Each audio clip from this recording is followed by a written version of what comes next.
O presidente Jair Bolsonaro voltou a comentar nesta segunda-feira sobre o sistema eleitoral brasileiro. Em conversa com apoiadores em frente ao Palácio da Alvorada, o presidente defendeu o voto impresso e contou que não dormiu nesta noite. Ele questionou o resultado das eleições municipais e a confiabilidade das urnas eletrônicas. Perguntado sobre o assunto, o mandatário afirmou que o país tem que ter um sistema de apuração que não deixe dúvidas, que seja confiável e rápido e não deixe margem para suposições. O presidente se referiu a um problema técnico no núcleo do processador de um dos supercomputadores responsáveis pela totalização dos votos no Tribunal Superior Eleitoral, o que ocasionou em um atraso nos resultados do primeiro turno. Já sobre o voto impresso, Bolsonaro defendeu a ideia de que o povo precisa ser ouvido e que essa é uma demanda da população. Como são avançados os nossos jornalistas comparados a nós, pobres, mortais, primitivos, para usar o termo da Thaís, que que nos recusamos a acreditar num sistema infalível das eleições brasileiras. A Thaís se recusa a sequer comentar, porque ela diz que não tem indício, mas mesmo na eleição americana que tem indício, ela diz que não tem indício, né? Mesmo que talvez algumas dezenas de tribunais hoje estejam analisando hoje aqui nos Estados Unidos os indícios das fraudes das eleições americanas, ela diz que também não há indício. No fundo, a gente tem que acreditar nesses seres mais evoluídos, porque nós, pobres mortais, estamos atrasados, estamos na Idade Média, né?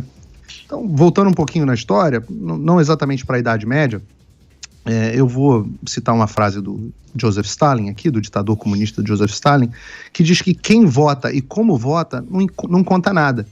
Quem conta os votos é que realmente importa.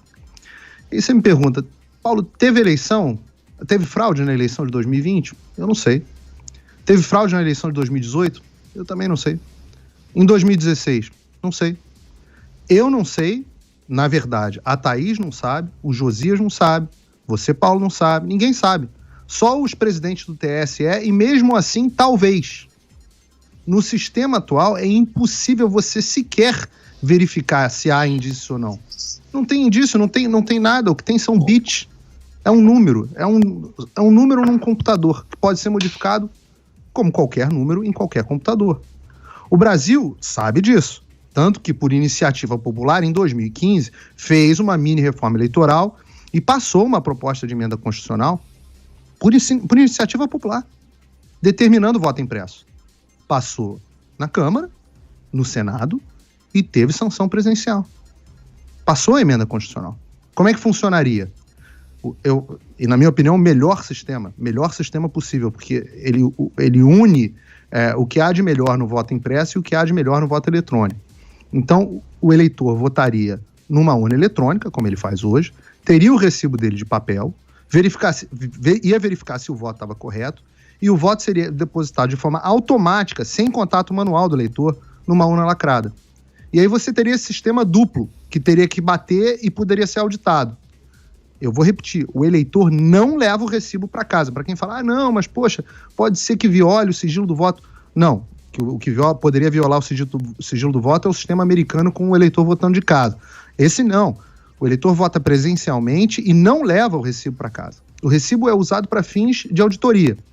Só que num caso flagrante de ativismo judicial, o Supremo Tribunal Federal não gostou e decidiu que essa PEC que tinha passado era inconstitucional. Rasgou todo o processo legislativo, rasgou a sanção do Executivo e, claro, todo o clamor popular que existia em torno do voto foi completamente ignorado pelo Supremo Tribunal Federal, que eu não sei, deveria explicar como é que faz para a população, então, mudar uma lei, porque se mesmo mudando a Constituição eles não gostam, os ministros entenderam que, de forma quase unânime, tá?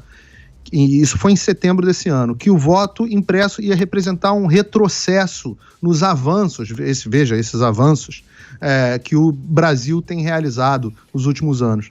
Agora, como é que um sistema desse, como foi aprovado no Brasil, é menos seguro? Como é que um sistema seria mais sujeito à fraude? Eu estou falando de um sistema duplo com verificação. Boa sorte para quem quiser auditar as urnas eletrônicas e descobrir se houve fraude ou não. Eu não entendo, porque é uma confiança na tecnologia. Assim, tudo é hackeado hoje em dia, tudo é sujeito a alterações. Existe um negócio chamado guerra de quinta geração. Você tem países com áreas inteiras das suas forças armadas dedicadas a ataques digitais. A gente vai achar que só as urnas eletrônicas são as únicas coisas no Brasil, mais do que a NASA, o Pentágono, são as únicas coisas absolutamente seguras que ninguém pode hackear, mesmo com todos os supostos indícios que foram apresentados, que não são sequer ouvidos. Então eu tenho que confiar na palavra de quem? Do governo brasileiro, dessas pessoas evoluídas, dessas pessoas maravilhosas. Me desculpem o ceticismo com o governo brasileiro, mas o governo brasileiro não faz quase nada bem. Aliás, eu não consigo lembrar de nada que o governo brasileiro faça bem. Então, eu tenho que confiar neles para o processo eleitoral brasileiro, no processo eleitoral brasileiro. Me desculpem, mas parece o caso de você entregar o galinheiro para as raposas tomarem conta e confiar que as raposas vão bem. Perdão.